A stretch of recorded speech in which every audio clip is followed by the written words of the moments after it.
Hi there, this is Dominic. In this quick video I want to talk to you a little bit about speaking and how it's scored. In some ways the title of the video should tell you everything. It's Coherence and Fluency. Here's the main point. Most people, when you ask them about how speaking is scored, will mention vocabulary, grammar, pronunciation, and then fluency. That's not quite right, in fact. You're not scored on fluency, you're scored on fluency and coherence. And what I want to do quickly in this video is talk to you about part 1, what speaking is scored on, part 2, how fluency and coherence operate, what they are, and part 3, very quickly talk you through how you can improve your score by thinking about fluency and coherence in each part of a test. Okay, part 1. Speaking is scored on vocabulary, grammar, pronunciation, fluency and coherence. What is fluency? Fluency is many things, but it's really the ability to keep on speaking. It's the ability to say enough, not too much, enough. It's also the ability to speak without pausing, and it's the ability to start speaking immediately. What about coherence?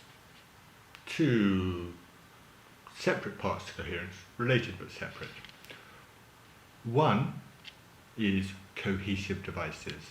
This should be familiar to you from writing. They're the linking words. In speaking, we use simple linking words mostly, and, but, so, because are easily the most common. And we also have some slightly more advanced ones, more particular to speaking, actually, as I was saying. And if you want to be coherent, you want to use some of those linking words and devices. But it's also something more general. Coherence is the ability to speak so that people can follow your meaning, understand what you're saying. And that's something you want to concentrate on in the test. Not just keep on speaking, but to make sure that the examiner can understand what you're saying. Okay, part 1 of the video complete. Now for part 2.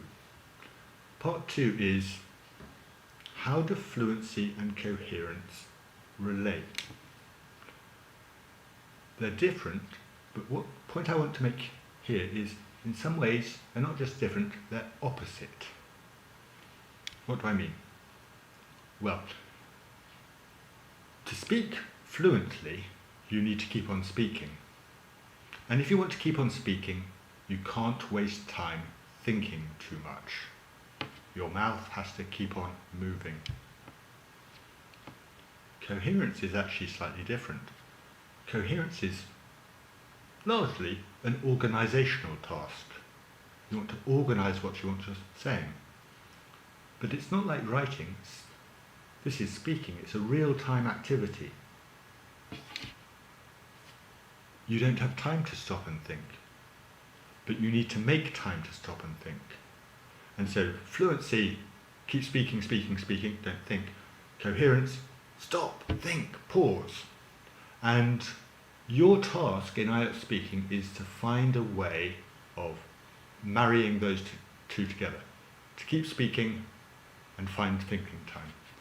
And the way you need to do that is practice, of course, and also develop strategies or approaches for each part of the speaking test. And that's what I want to do briefly now in part 3, talk you through how each part of the test works in relation to fluency and coherence. Part 1 of the test, it should be relatively straightforward, really. In part 1 of the test, you get simple questions. The sort of questions anybody should be able to answer. Where do you live? How often do you go walking? Fluency, where do you live? I live in Bogota. That's not fluent. So to be fluent, you need to expand your answer. Where do you live? I live in Bogota. I've been living there for 10 years now. Before that, I lived in Ohio. I've said one thing, two things, three things. It's a fluent answer. I've said more. Coherence, though, is you need to link those things together. I live in Bogota.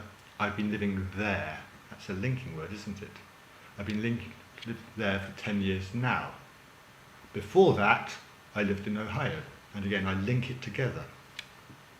If you want another example, how often do you go walking? Actually, I don't go walking very often because I work in an office and I don't have much time for leisure activities. Fluent, saying more, but also coherent because I'm using and because. I'm linking things together. And the one point I want you to notice about both those two answers is this general approach strategy. Answer the question directly first and then develop it. Don't try and be clever. Direct answer, expanded with reasons, examples, etc. Part 2 of the test is slightly harder, and you'll need slightly different approaches, techniques to be fluent and coherent. In part 2 of the test, you have to speak for 2 minutes. That's a clear fluency problem. You need to find a way of speaking for a longer period of time. But shouldn't be too hard actually, because they help you. They give you 1 minute thinking time beforehand. And actually, I think my best suggestion here is use that thinking time for thinking. Thinking about what you want to say. Don't worry too much about words. Words are just little things. One word makes very little difference. Much more important, I think, is to make sure that you have enough to say before you start speaking. If you do that, you'll be able to keep on speaking. What about coherence? There's a coherence problem here as well, because, put simply, the longer you speak for, the easier it is to get confused.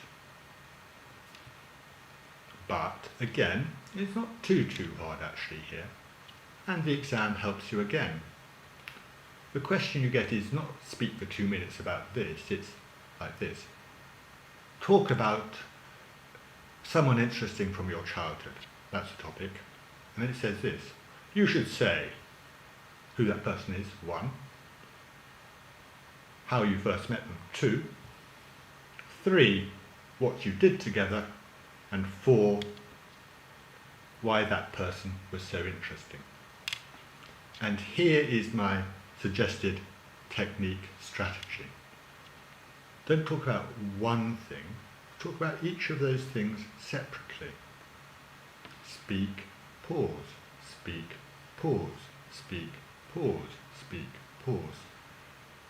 If you do that, it's much easier for the examiner to follow. Pausing is an important point, important skill.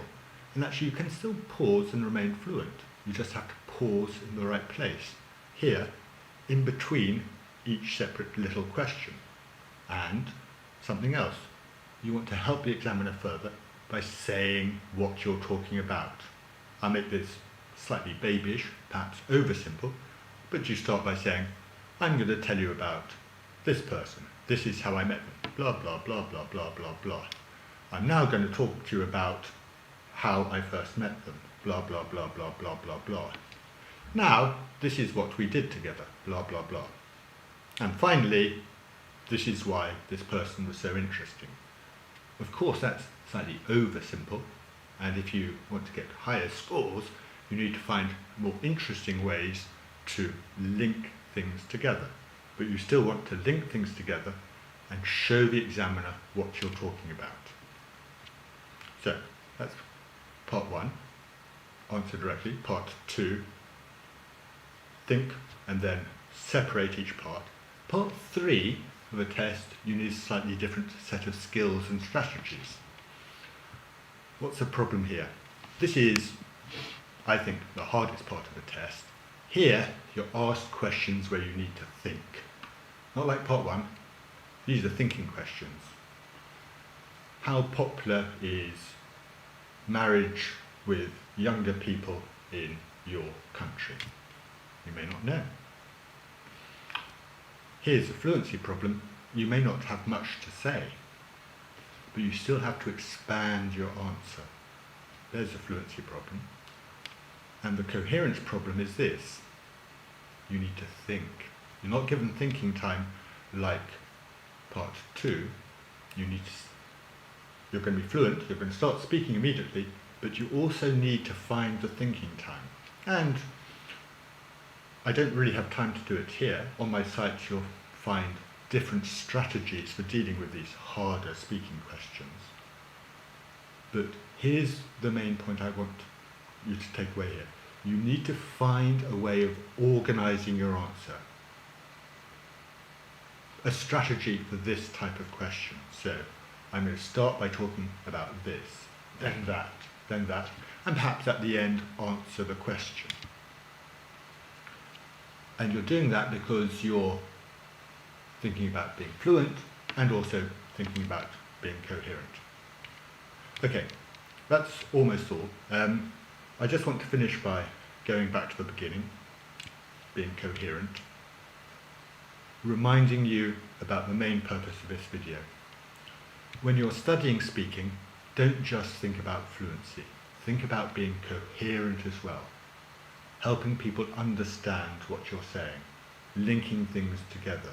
And if you're smart, and I want you to be smart, study for each different part of a test in a slightly different way, because each part of the test is testing a slightly different speaking skill. Hope that helps. Bye-bye.